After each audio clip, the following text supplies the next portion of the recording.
अपना काम खुद करो।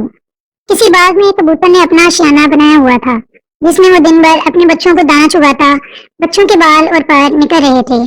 एक दिन कबूतर दाना चोंच में दबाए बाहर से आया तो सारे बच्चों ने उन्हें तशवीश से बताया कि अब हमारे आशियाने की बर्बादी का वक्त आ गया है। आज बाग का मालिक अपने बेटे से कह रहा था, फल तोड़ने का जमाना आ गया है। कल मैं अपने दोस्तों को साथ लाऊंगा और इनसे फल तोड़ने का काम लूंगा। खुद मैं अपने बाजू की खराबी की वजह से ये काम ना कर सकूंगा। कबूतर ने अपने बच्चों को तसल्ली देते हुए कहा, बाग का मालिक कल अपने दोस्तों के साथ नहीं आएगा। फिक्र करने की कोई बात नहीं। और हकीकतन ऐसा ही हुआ। बाग का मालिक दूसरे रोज अपने दोस्तों के हमरा फल तोड़ने ना आया। कई रोज बाद बाग का मालिक अपने बेटे के साथ बाग में आया और कहने लगा, मैं इस दिन फल तोड़ने ना आ सका क्योंकि मेरे दोस्त वादे के बावजूद ना आए, लेकिन मेरे दोबारा कहने पर उन्होंने पक्का वादा किया है कि कल वो जरूर आएंगे और फल तोड़ने बाग में मेरे साथ जाएंगे।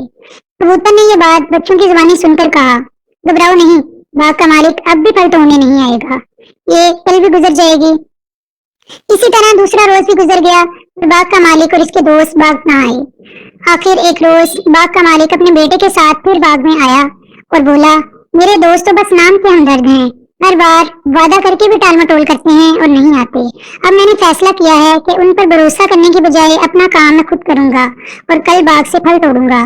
कबूतर ने ये बात सुनकर परेशानी से कहा, बच्चों अब हमें राह ठिकाना और तलाश करना चाहिए।